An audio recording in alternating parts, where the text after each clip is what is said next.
Strategy for evaluation. हमारा पहला topic है strategy formulation. Good afternoon, my dear students. We are very few in number.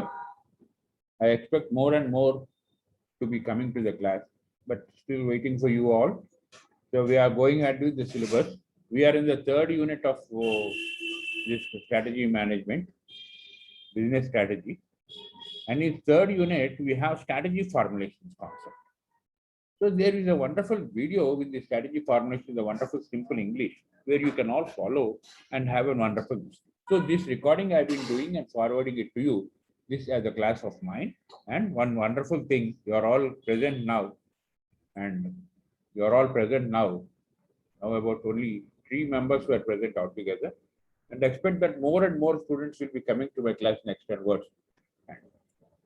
Thank you. Kindly view this video and then tell me. After this ending of this class, we'll have a 5-minute session of your class and all this. Please follow this video and this will be sent to you. Always syllabus is already sent to you, and this will also link will also will be sent to you. Thank you very much. Please follow this video. Now strategy formulation जो है वो strategic management का second step है, हम लोग ने देखा था। और स्ट्रैटेजी फॉर्मुलेशन का एक दूसरा नाम हो सकता है स्ट्रैटेजी प्लानिंग।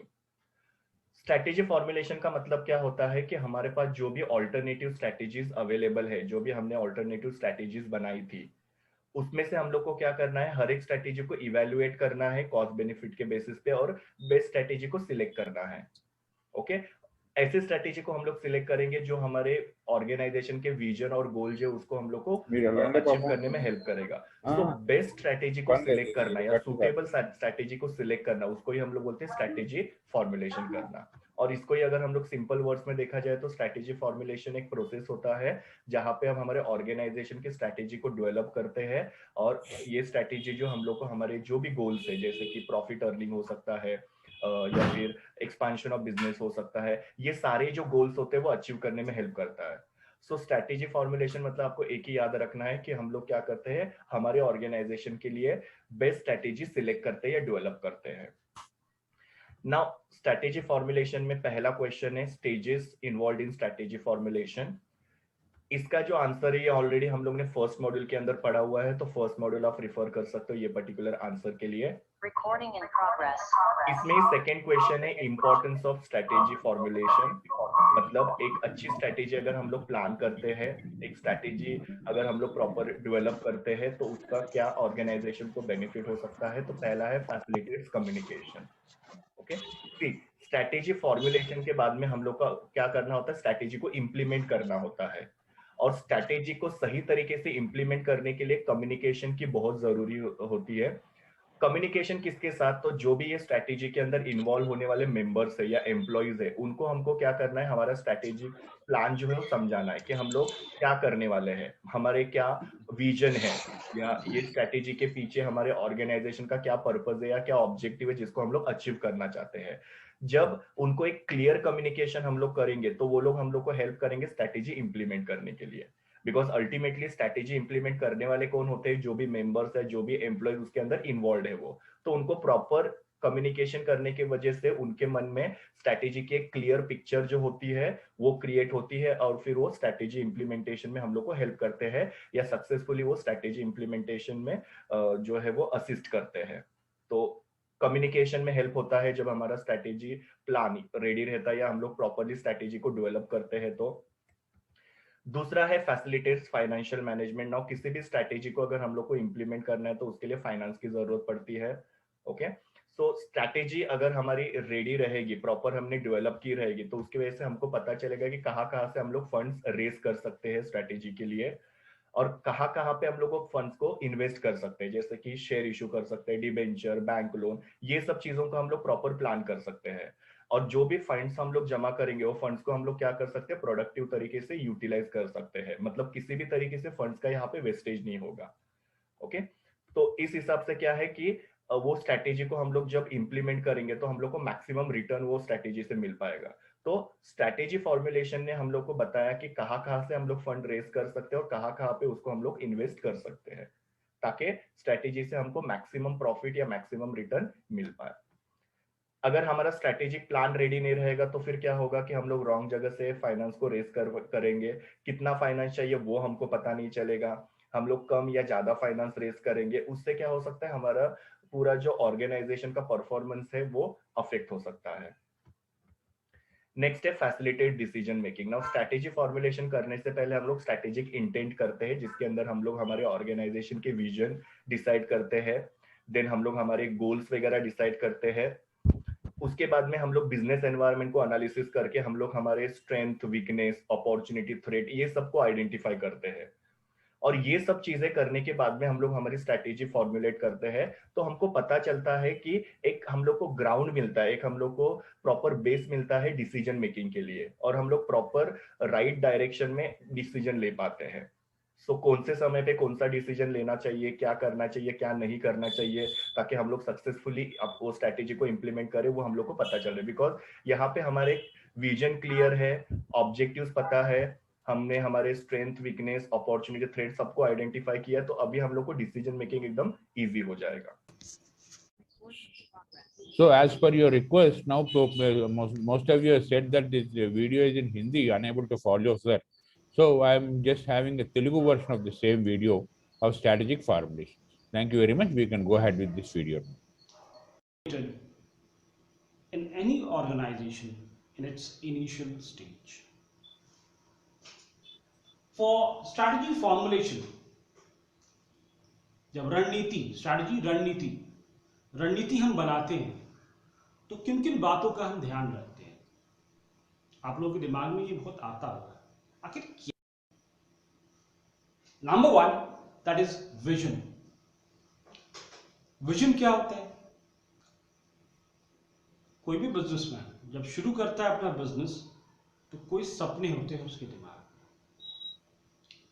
वो जो सपना होता है उस ऑर्गेनाइजेशन के फाउंडर का, that is the vision of the organisation, dream of the founder is the vision of the organisation.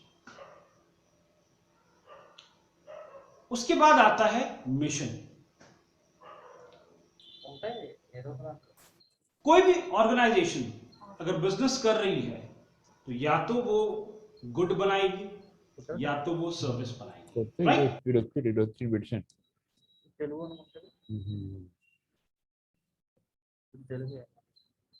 అదొకటే ఉంది. ఏకేఎన్యు ఇది ఒకటి ఉంది ఇంకా ఏకేపియు ఏకేఎన్యు అంటే సేమ్ ఇదే. అదేనా మాదేనా ఇది? కాదు కాదు, ఇది పార్ట్ 1, ఇది part 2. ఇవిడిది.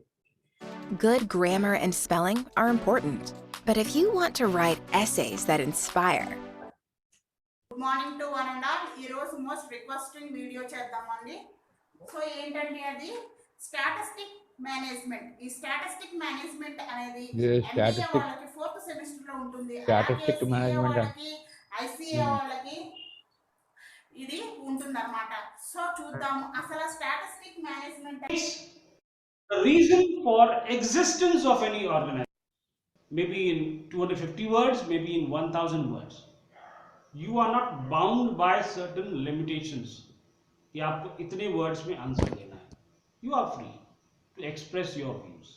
That is open-ended. So goal, it is an open-ended statement which is not quantified. Quantity नहीं लगी हुई है उसमें.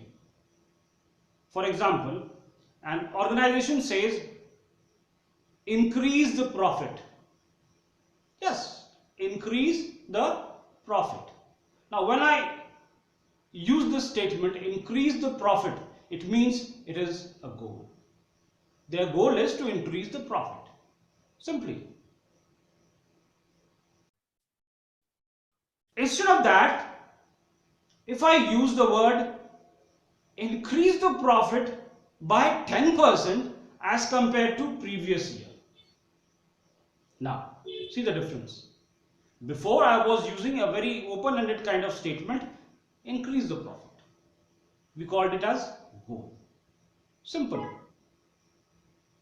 In the next stage, I am saying increase the profit by 10% as compared to previous year.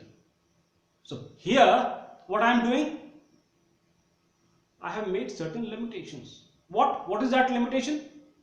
Increase the profit by 10%. Number second limitation, increase the profit by 10% as compared to previous year, last year. I have added certain limitations, I have added certain quantifications to the previous statement. So it is now not a open-ended statement, it is a closed-ended statement. So objective is a closed-ended statement and is quantified. Please try to understand the difference between goal and objective. I am explaining it again. Goal is open-ended statement and it is not quantified. Whereas objective is closed-ended statement and is quantified. Goal, when quantified, becomes objective. Clear? So when you use career objective and career goal in your resume, please be very specific. Don't get confused. The other person who's taking your interview might put a question on this, and that gives a very bad impression about yours. Clear? Next is business policy. उधार मांग कर शर्मिंदा ना करें. Right? नगद वाले disco, उधार वाले खिसको. Business policy. That is the business policy which a business entity has adopted for doing its business. So business policy is the guideline based on which the organization carries on its business. Clear? So when the